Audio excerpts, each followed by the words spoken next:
immunity that was struck down by the courts and which we came into office committed to remove because it did not command support across Northern Ireland, because it would have given immunity to terrorists, including terrorists who killed the soldiers that the right honourable gentleman who asked this question referred to earlier. I do intend to bring forward legislation when parliamentary time allows to complete that process, because this government has inherited a completely hopeless piece of legislation which has been found time and time again to be incompatible with our international obligations. Gavin Robinson. Very grateful, Mr. Speaker, and the Secretary of State will know that as part of the Northern Ireland Affairs Select Committee, we've been engaging with victims right across Northern Ireland and the rest of the United Kingdom to assist them in their quest to see some personal closure, truth and justice on legacy. And veterans, like many other victims, have indicated to us that whilst they are listened to, they have not been heard. Will the Secretary of State confirm that he intends to announce his proposals on legacy in parallel with the Irish Government before the summer recess? I will inform the House of proposals in due course. I am in discussions, and that is well known publicly, with the Irish Government, because the reason the Legacy Act resulted in so much trouble, difficulty and produced so much incompatibility with our international obligations is because the last government, having negotiated the Stormont House Agreement with the parties and the Irish Government, then decided to perform a 360-degree turn and put in legislation that didn't command support in Northern Ireland. I want to make progress on this as quickly as possible, and I'm continuing to talk to all parties about doing so. Speaker, can I caution the Secretary of State that he should be adhering to the stranded approach, and where it is appropriate to talk to the Irish Government, it should be within that context, and he should not be subjugating our responsibilities on legacy, but nor should he be letting the Irish Government away with their obfuscation on this issue either. One of the most startling things we experienced last week was a victim who asked us collectively whether we were aware of government plans to secure a ceasefire from dissident Republicans that in return would lead to the release of dissident Republican prisoners. Can I ask the Secretary of State, in all good conscience, to recognise that dissident Republicans are a cancer in Northern Ireland and more of them should be in jail? Will he rule out the suggestion that was brought to us as a committee? Well, I can say directly to the right honourable gentleman, there are no such plans. Number 5, please. Thursday. Thank you very much, Mr. Speaker. The Good Friday Agreement has brought peace, security and a better life to the people of Northern Ireland.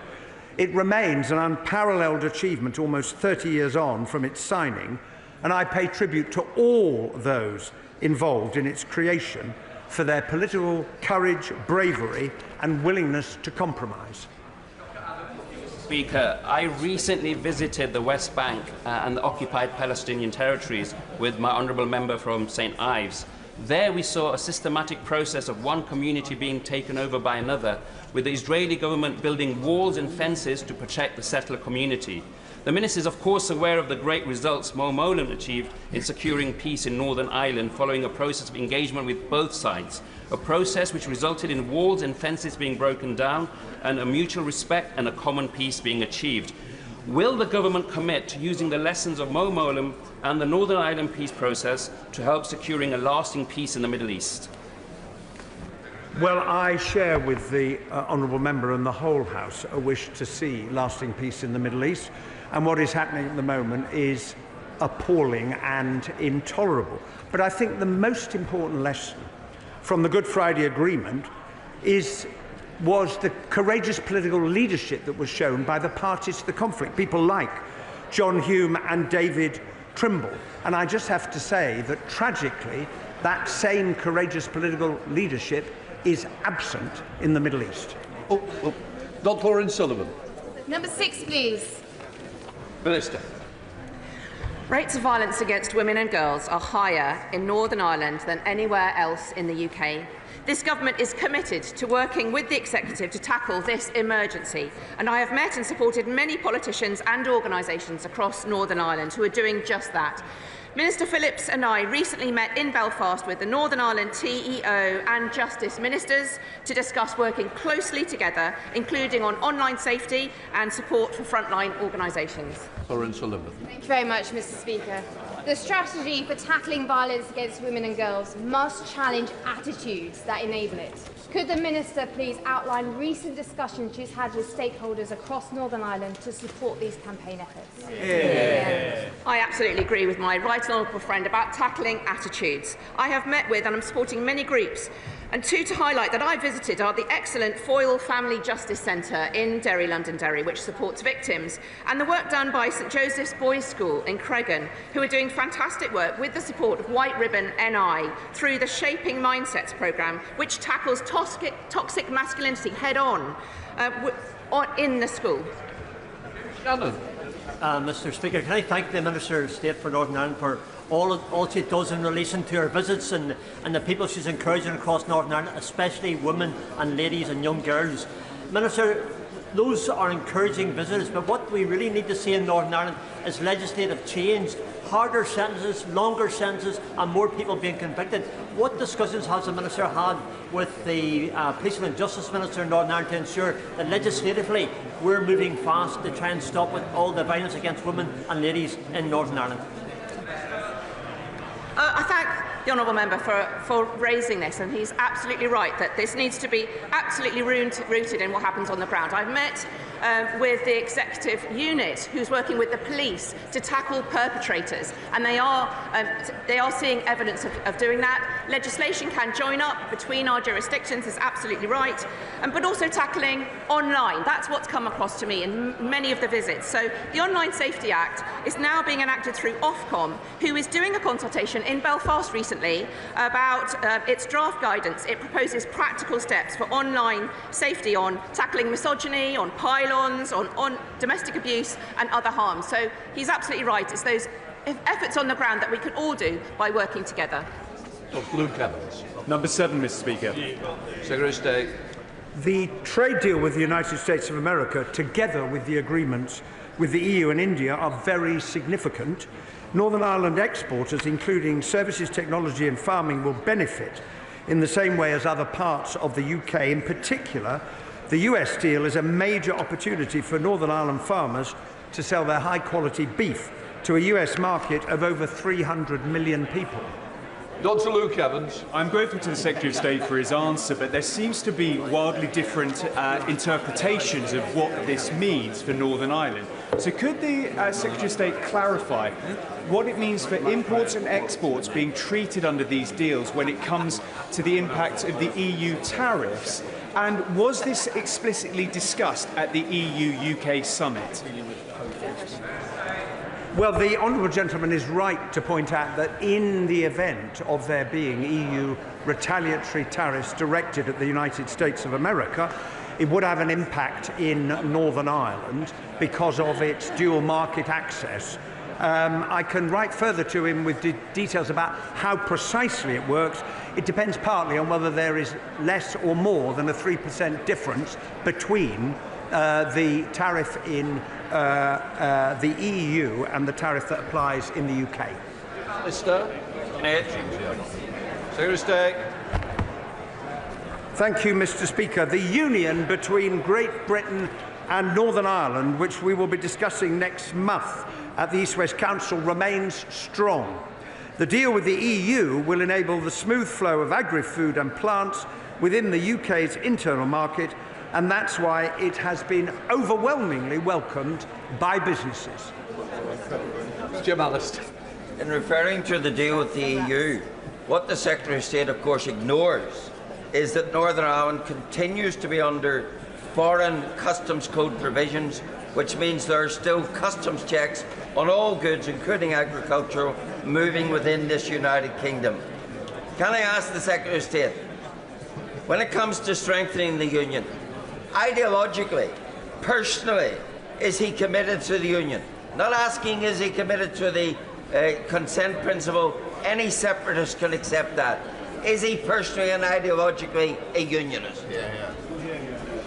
I and the government support the Union, and I also support the Good Friday Agreement. Just to point out to the honourable gentleman, when it comes to customs arrangements, there are no mandatory checks. There are checks as applied generally on the basis of risk and intelligence. Greg Smith. Number 9, sir. Front bench. Second. Thank you, Mr. Speaker. The government has begun the process of repealing and replacing the previous government's Legacy Act. The draft remedial order in Parliament represents the first step, and the government will address the other issues arising from several court findings of incompatibility in primary legislation. Thank you, Mr. Speaker. I listened carefully to the answers the Secretary of State gave just now to my right honourable friend, the Shadow Secretary of State, and to my right honourable friend for Goole and Pocklington. He must understand the severe anxiety, particularly for our veterans, of not having a timescale on this. So will he at least commit to putting a deadline on it and also to taking seriously the findings of the Policy Exchange report? Well, I listened carefully to all the representations that are made to me, including that report which I have read. I am committed to bringing forward legislation as soon as possible. It is subject to the availability of parliamentary time, but this government has come into office absolutely committed to remedying the absolute failure that the Legacy Act passed by the last government represents. Right, we come to Prime Minister's questions. Lewis Cocky. Question number 1, please, Mr. Speaker. Prime Minister. Mr. Speaker, my deepest condolences, and I'm sure those of the whole House, are with the families and friends of Jenny, Martin and David, tragically killed in the fire in Bicester last week. May I also welcome to the gallery Cheryl Corbell, the mother of Olivia. I'm always humbled by those with the courage to respond to appalling heartbreak by campaigning for change. And I know the whole House will pay tribute to her extraordinary courage and extraordinary resolve. Mr. Speaker, because of the action taken by this government, the UK is now the fastest growing economy in the G7. Interest rates have been cut 4 times, and we've secured our 3rd trade deal in 3 weeks. India, the US and the EU. Deals in the national interest that improve the lives of working people and businesses across the United Kingdom. Mr. Speaker, this morning I had meetings with ministerial colleagues and others. In addition to my duties in this House, I shall have further such meetings later today. Thank you, Mr. Speaker. This Labour government has been in power now for almost 12 months. So when will the Prime Minister stop defying the will of the British people, stop dancing around the subject and stop all illegal immigration into the United Kingdom, which has been rising under his watch? It was the last government that lost control of immigration. Record numbers on net migration, lost control of the borders. We're bringing forward legislation to give law enforcement the greatest possible powers. What are they doing? They're voting against it. Thank you, Mr. Speaker. Whilst the economy is showing signs of improving, many pensioners are still impacted by the cost of living crisis. People in Luton who have worked hard all their lives, seeing their precious savings slip away. So can the Prime Minister tell us what measures he will take to help struggling pensioners in towns like mine? Prime Minister. Well, Mr. Speaker, we all know the economy was left in an absolute mess by the Tories. We had to stabilise the economy with tough decisions, but the right decisions. Because of those decisions, the economy is beginning to improve. Those growth figures last year, the highest growth in the G7, interest rate cuts, 4 in a row, 3 trade deals. But I recognise that people are still feeling the pressure of the cost of living crisis, including pensioners. And as the economy improves, we want to make sure people feel those improvements in their days as their lives go forward. And that is why we want to ensure that as we go forward, more pensioners are eligible for winter fuel payments. As you would expect, Mr. Speaker, we will only make decisions we can afford. That is why we will look at that as part of a fiscal event. Leader of the Opposition, Kemi Badenoch.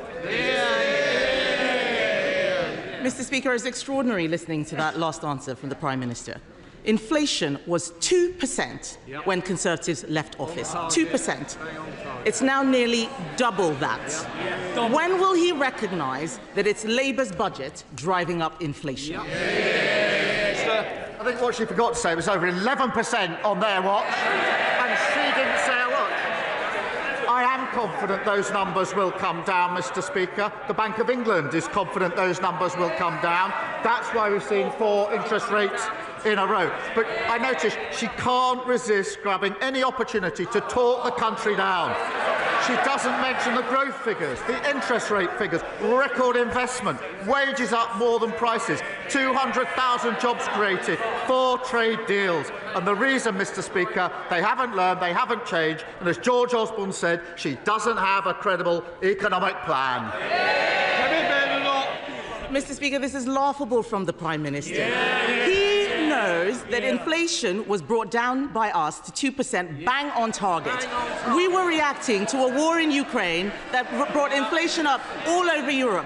While he is doing trade deals with countries like the US and India, their inflation is going down. It's going up here. Why? The ONS says the inflation figures are driven by significant increases in household bills. We warned him repeatedly that this is exactly what would happen, what his policies would do.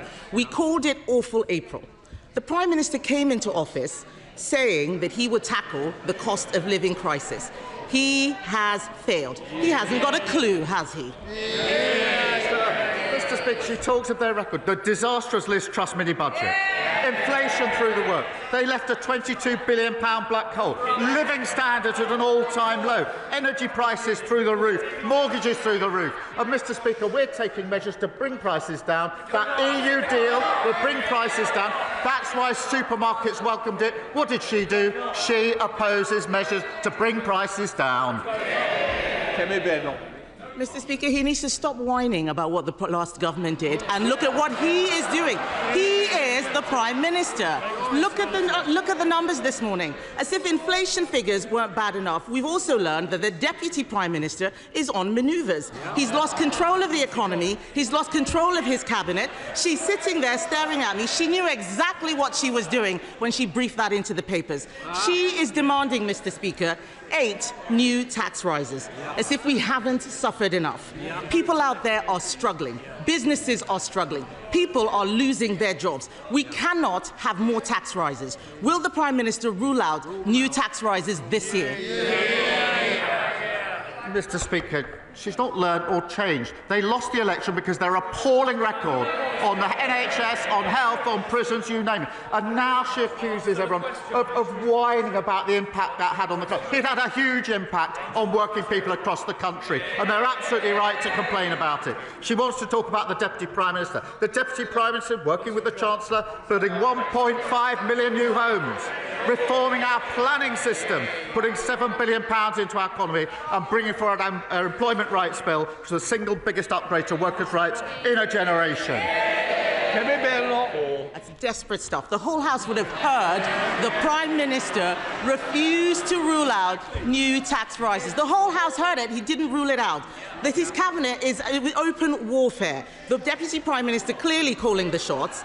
What is it that we've learned? We're heading for new tax rises. We know inflation is up. It's just more and more bad news from a Prime Minister who has lost control. So we heard his earlier answer, Mr. Speaker. We heard his earlier answer on winter fuel. Let's try and get some more information. I'm going to ask him a simple question. It only requires one word, yes or no. Is he planning to U-turn on winter fuel cuts? Yes. Prime Minister. Mr. Speaker, I made clear in my earlier answer that as the economy improves, we want to take measures that will impact on people's lives, and therefore we will look at the threshold, but that will have to be part of a fiscal event. But, Mr. Speaker, they lost control of every element of the economy, of prisons, the borders, the NHS, you name it. And now she's lost control of her party. They are sliding into oblivion. They will have to trade on their past, Mr. Speaker, because that's all they've got. Speaker, I made it really easy for the Prime Minister. Just a simple question, yes or no. And he could not answer. I wonder how the public feel about a man who can't give a straight answer to a simple question. And you look at all of them behind him, all of them cheering, when this inevitable U-turn on winter fuel comes, and it will, from a desperate Prime Minister, what will he say to the 348 MPs who went over the top and voted for the winter fuel cut last September? Just like the British public, how can any of them ever trust him again? Mr. Speaker, it's only because of the measures we've taken that the economy is improving. Growth at the highest rate since in the G7. 4 interest rate cuts, 3 trade deals because countries want to trade with this country because of the decisions that we've made. All of those decisions opposed by the party opposite. They've learned absolutely nothing and they're going absolutely nowhere. Mr. Speaker, this is a Prime Minister who says he's taking measures. The jobs tax is killing jobs. Inflation is up. Business confidence is down. Everyone is worried. He promised to cut bills, but today we see they are rising because of his policies. He promised not to raise taxes on working people, but his jobs tax means people are losing their jobs. Every week we come here with a new company that is saying they are shedding jobs. That's on his watch. He promised to protect pensioners, but his winter fuel cut has driven thousands into hardship. His MPs hate this. He can't see them, but they all look sick just hearing what it is he's going to do. So let's wait until... Oh, yes, they're laughing. They're laughing. They're laughing.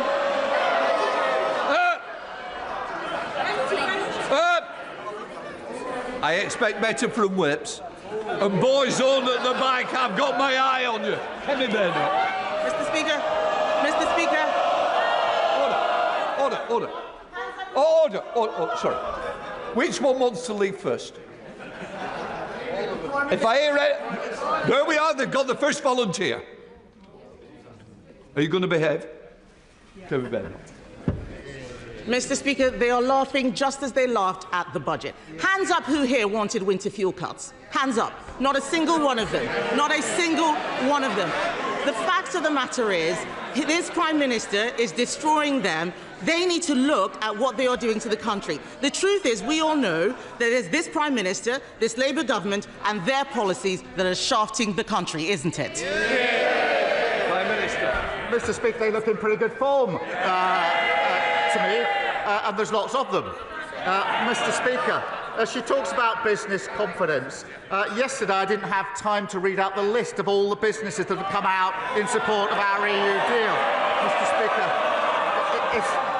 I don't have time today. It's a long list. I went immediately to Lidl and spoke to the staff in Lidl. They're delighted with the deal we put forward yesterday. Business like the work we're doing. It's giving them confidence in the EU deal. She's opposed to each and every measure.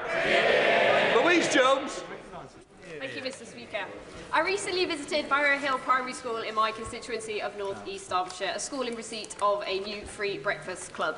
The team there are doing a fantastic job, but challenges still remain. What more can we do as a government to support both them and local parents to give the children of Barrow Hill the start in life that they deserve? Well, I thank my honourable friend, and we are united by a shared focus on creating better life chances for our children. And I'm delighted to hear her constituents are already benefiting. Thanks to our plan for change, we'll deliver free breakfast clubs in every primary school in England. And I'm determined to support parents to give every child the best start in life. And that's why we're rolling out free childcare, expanding the first 300 school-based nurseries and delivering more family hubs. Sir Ed Davey, the leader of the Liberal Democrats. Thank you, Mr. Speaker. Can I associate myself with the Prime Minister's remarks about the terrible fire in Bicester last Thursday? I know from my honourable friend, the member for Bicester and Woodstock, how deeply the close-knit community there has been affected by this tragedy. And firefighters Martin Sadler and Jenny Logan were true heroes, as was Dave Chester. And I hope the full prayers and thoughts of the House are with their loved ones and with the 2 firefighters still in hospital. Mr. Speaker, the Prime Minister has rightly said that his new trade deals will give a much-needed boost to economic growth and thus to the public finances. So will the Prime Minister make sure that struggling families and pensioners see the benefits of the growth. He teased the House with his first answer to his honourable friend, the member for Luton North. So will he commit now to reversing his cuts to the winter fuel payment in full? Mr. Speaker, firstly, can I just thank him for his comments about the Bicester tragedy. And it's very important that in a moment like this, the House does come together. And we are taking measures, obviously, to help with the cost of living crisis. And that's why the EU deal yesterday was so important, because the impact it will have on prices, particularly in supermarkets, directly affecting those who are affected by the cost of living crisis. Mr. Speaker, what I said before was this, that the economy is beginning to improve. People are still feeling the pressure. That's why we're taking the measures that we are. That's why we're striking the trade deals that we are striking. As that improves, I do want people to feel the benefit of the measures that we are taking. And that is why I want to ensure that more pensioners are eligible for winter fuel. It is important that, as you'd expect, that we are clear we can afford the decisions we're making, and that's why it will now be looked at a fiscal event. Sherrod David. Mr. Speaker, I think I welcome what the Prime Minister has said, but we will look at the details, and I hope he will use some of these new proceeds to help others like carers, because the government's changes to PIP will have big consequences for family carers, like Ginny, who cares for her husband Tim, who has myotonic dystrophy. Ginny holds her husband's hand to keep him steady as he walks. He falls frequently and chokes on his food. Ginny is the sole earner in the family. She works part-time on top of caring for Tim.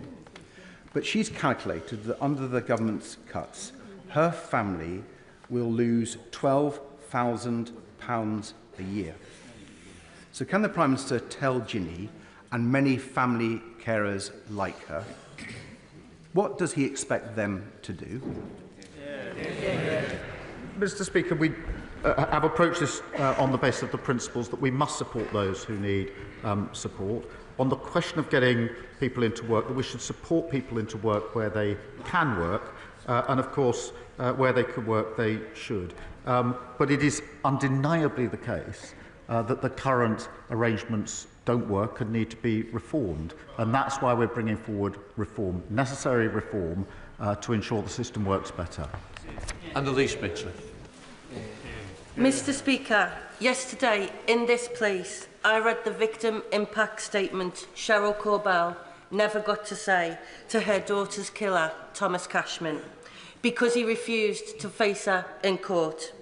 I made up Olivia's Law past second reading, but until it gets royal assent, criminals can still not show up and deny victims justice. So will the Prime Minister commit to making sure Olivia's Law becomes law as fast as possible? Yeah. Prime Minister. Can I thank her for reading that victim impact statement? Because I know from talking to Cheryl just how hard it was for her to make that victim impact statement in the first place. It took a huge amount of courage and grief. And she wanted to read that statement to the perpetrator, as she should have been able to do. And I know how visceral the pain is to her of not being able to have done so from the meetings I've had with her. So I do thank my honourable friend for allowing that victim impact statement to be heard by the whole world, by being read out in this chamber. Cowards who commit these heinous crimes should face the consequences of their action and face those that have had huge impact on their lives, and that's why we will force offenders to attend the sentencing hearings with longer sentences, unlimited fines and prison sanctions for those who seek to avoid facing justice. And I again pay tribute to Cheryl, who I will meet later on this afternoon, for having the incredible courage to push for that change, notwithstanding the incredibly painful impact it's had on her and her family. Jim Allison. The government assures us that Northern Ireland is still in the United Kingdom's customs union.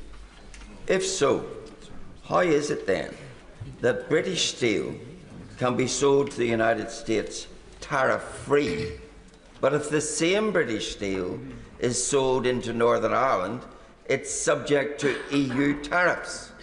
Why on Monday did the Prime Minister not even try to take back control over the trade laws that govern Northern Ireland? Well, Mr. Speaker, it is important that we reduce tariffs on steel into the US market or other markets, including the EU markets, for obvious reasons. It is also vital that we seek to ensure that we reduce any barriers in trade within the United Kingdom as a whole. Yesterday was a step towards that. There's further work to do, but we do want to get to that place where we can trade without those barriers in the United Kingdom. We'll continue to work on that. Andrew Pex. Thank you, Mr. Speaker. The Prime Minister will know that thriving high streets are essential to local growth. But in cities like mine, people are increasingly concerned by the uncontrolled growth of betting shops and vape stores. Research shows this concern is not isolated. Nearly half of betting shops and gambling stores are in the 20% of places which are struggling the most, like Peterborough. So can I ask the Prime Minister, will he ask his departments to meet with me and campaigners so we can discuss ways that local communities like mine can take back control of our high streets? My honourable friend is an excellent champion for his constituents, and we are committed to supporting our nation's high streets to adapt and thrive.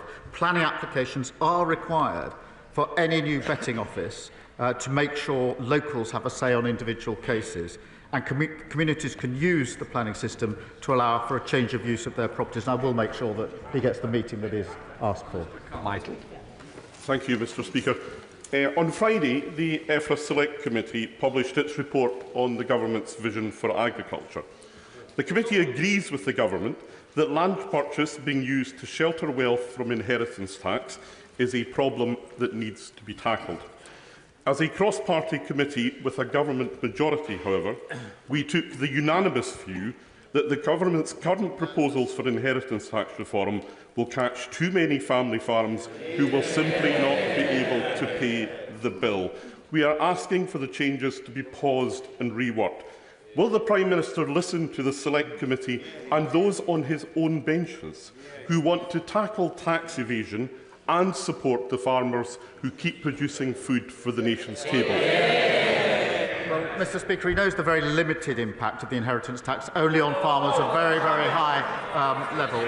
But he will also know the record amount of money we put in at the budget into farming, and of course the measures taken yesterday with the EU deal, which will massively help farmers selling their products into the EU market. Julia Butley.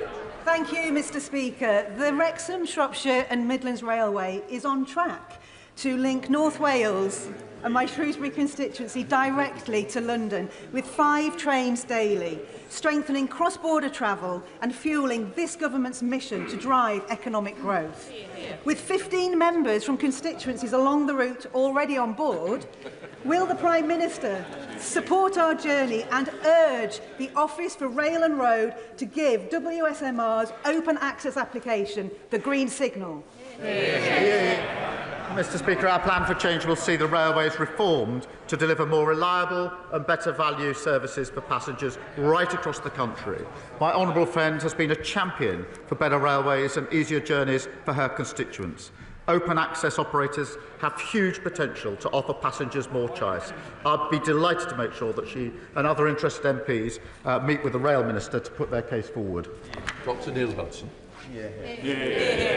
Thank you, Mr. Speaker. Mr. Speaker, I think I'm right in saying that the Prime Minister might be a lawyer, trained to review evidence and reach judgment. So when he looks at the effects of his decisions, cutting the winter fuel payment, making pensioners poorer, damaging businesses with the jobs tax, decimating rural communities with the family farm tax, and risking our food security by selling off our fishing waters, surely he can review the evidence and see the verdict. Will the Prime Minister now throw these damaging policies out of his court once and for all before they do any more harm? Well, the evidence is certainly coming in. Growth is the highest in the G7. 4 interest rates in a row, and trade deals with countries across the world who want to do deals with this country because they can see the stability that this government has brought about. Instability with them, stability and growth with this Labour government.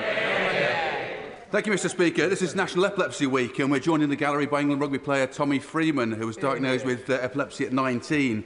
But through effective treatment has gone on to be selected for the British and Irish Lions, and I hope the Prime Minister will join me in congratulating him on that great achievement. Yeah. But for a third of epilepsy sufferers, seizures cannot be controlled by medication, like my constituent Ben Lacey, who suffers multiple seizures every single day. Ben will never be able to work, yet has been subject to the stress and uncertainty of multiple PIP reassessments. So will the Prime Minister reaffirm his commitment to ensuring that people like Ben with lifelong conditions who cannot work will be protected from these damaging reassessments and given the support they need to live with dignity? Yeah. Well, can I begin by congratulating Tommy and everyone selected to represent the British and Irish Lions. It's an incredible achievement, and we'll be cheering them on. Mr Speaker, it's important that we do protect those with severe disabilities or lifelong health conditions who can't work, paying them a premium and stopping those reassessments, which is part of the reform that we're bringing about. Ultimately, we also do need to get back to face-to-face assessments by trained assessors and health professionals, which fell to only 1 in 10 assessments under the last government. The answer. Thank you, Mr Speaker. This Prime Minister, Mr Speaker, keeps telling his gullible backbenchers, those over there, that he's deported 24,000 people from this country since he came into power. But he won't say who these people are. Now, it's my guess that they are people that came on work visas, students, and they are simply overstayers. But I'm willing, Mr Speaker, to be proved wrong if you can answer one simple question. How many of these people that he's deported are failed asylum seekers that's come on small boats or on the back of lorries? Answer the question. Prime Minister.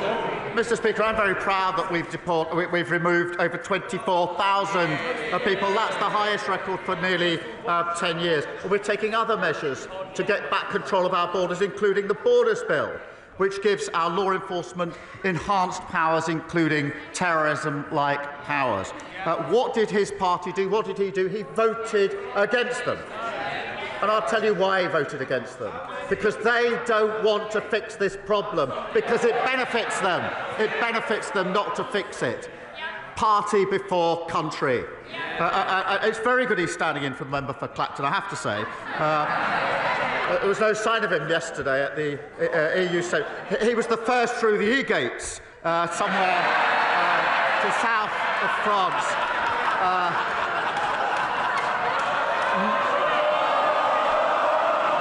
Nice work if you can get it. Christine Sullivan. Thank you, Mr Speaker. I welcome the Government's investment of £680 million into mental health support. Meanwhile, in Scotland, many children in my constituency of Bathgate and Linlithgow are stuck on an NHS Lothian neurodevelopmental waiting list, which was only recently seeing patients referred in March 2022. This delay can lead to poor mental health, with children ending up on a CAMHS waiting list too.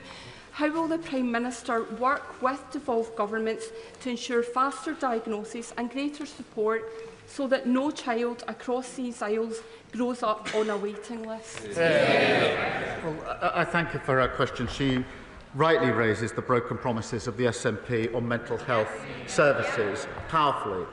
It is important, and we will have positive discussion with devolved governments to work on addressing mental health waiting times.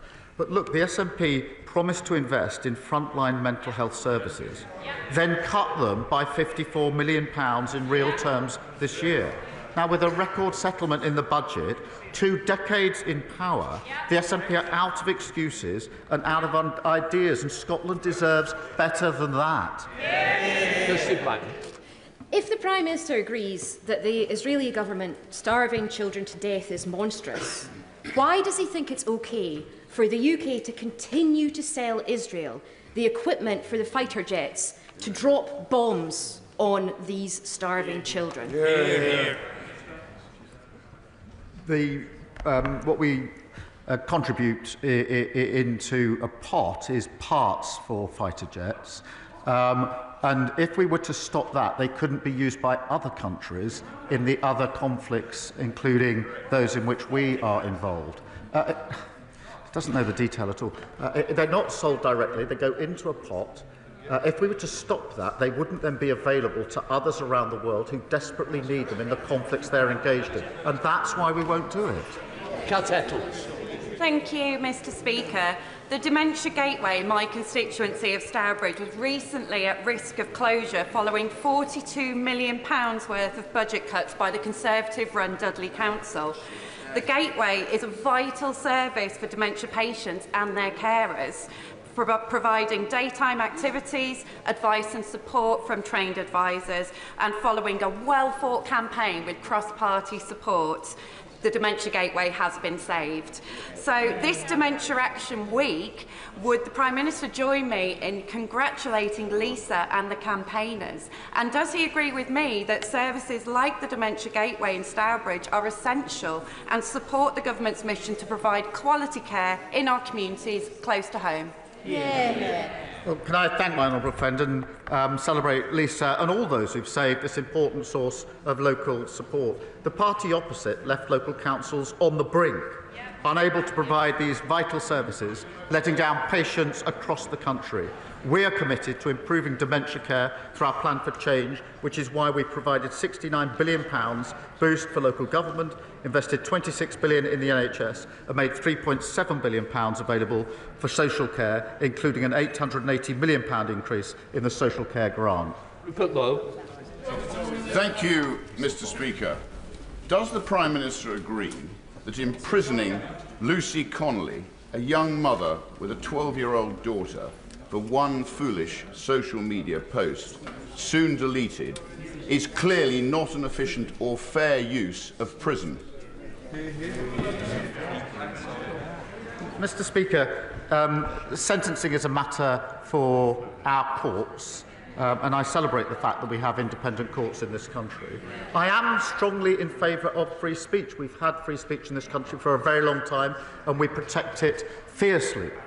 But I'm equally against incitement to violence against other people. And I will always support the action taken by our police and courts to keep our streets and people safe. Paul Foster. Thanks, Mr. Speaker. Mr. Speaker, I recently visited St Catherine's Hospice in Lostock, which serves wonderfully my constituents of South Ribble, those of Ribble Valley, and some of your constituents of Chorley, Mr. Speaker. I discovered, speaking to them, that they have to pay in excess of £350,000 a year for medication, and it can only be sourced from the private sector, not the NHS. Doing some investigating, I found there's an ICB postcode lottery out there. Some ICBs fully fund and supply our medication, some subsidise, some don't supply it at all. There's also a disparity where evidence supports that hospices in the more deprived areas aren't funded, those in the more affluent areas are funded. Would the Prime Minister please speak with the Secretary of State for Health and Social Care as a matter of urgency and get free medication supplied by all ICBs to all hospices across the country?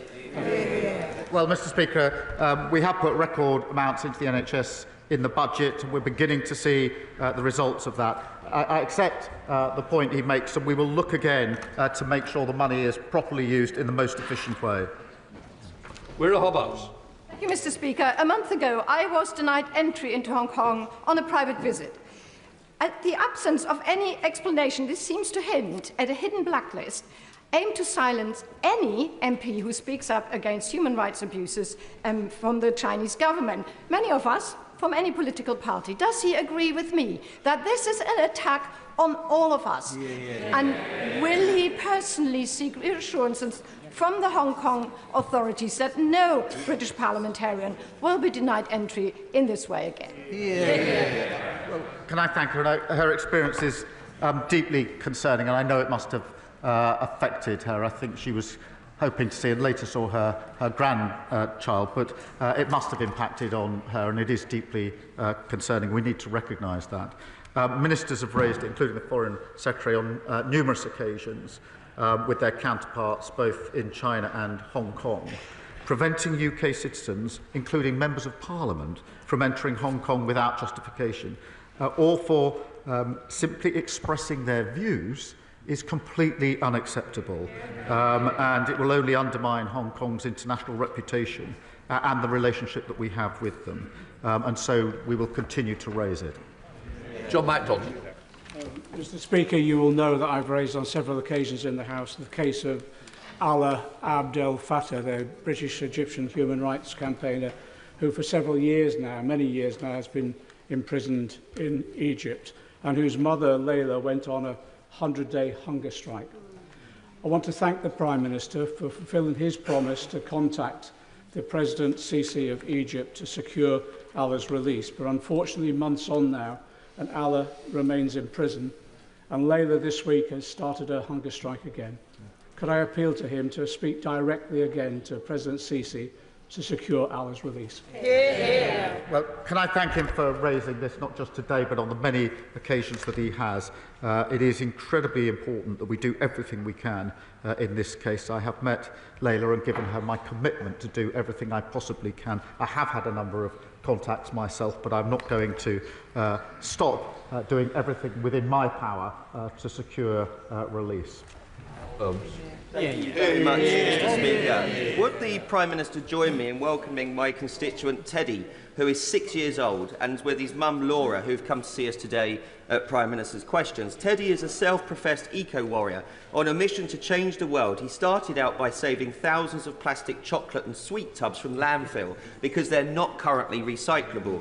Will the Prime Minister commit to ask his Minister for Local Government to meet with Teddy and myself to discuss how we make these tubs recyclable? And does he agree with me that no matter how small you are never too little to make a big difference? Well, can I welcome Teddy on my behalf and on behalf, I think, of the whole House. It is really incredible that Teddy has done so much already and is in the gallery somewhere.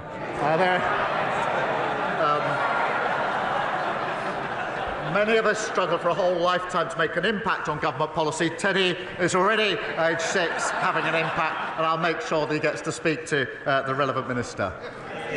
Final question, Rosie Wright. Thank you, Mr. Speaker. Following on from my honourable friend, I also want to mark that this week is National Epilepsy Week, an important opportunity to raise awareness of a condition that affects so many but often remains invisible.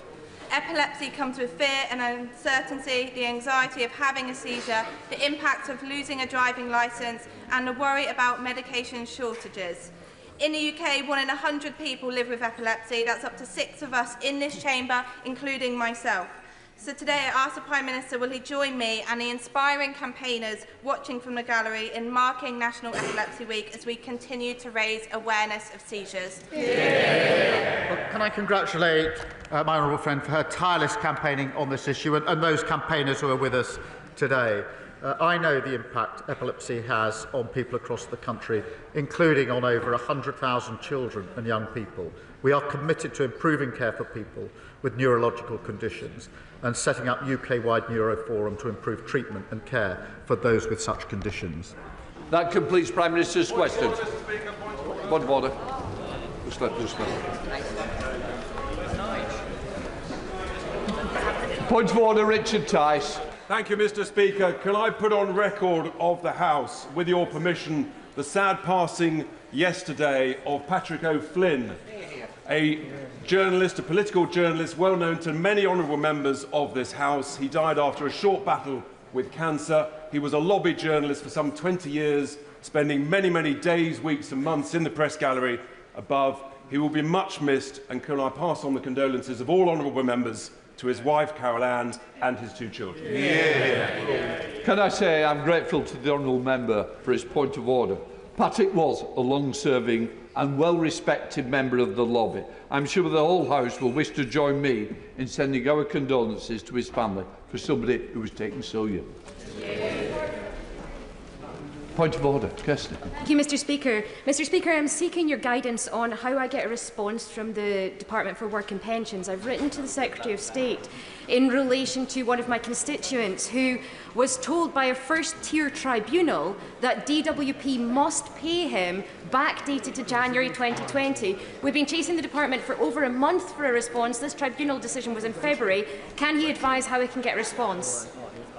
I think the Honourable Lady knows exactly what she's going to do next. But I would say she's certainly put on the record. I hope the bench has heard. I do find it pretty appalling that government departments aren't answering all members of all political parties on time to their correspondence, because in the end, the backbenchers are answerable to their constituents. And if they can't get the reply from departments, they're letting down the members. So I hope they are listening and answering as we speak. Right. Let us move on to 10-minute rule motion. Just let it clear a little.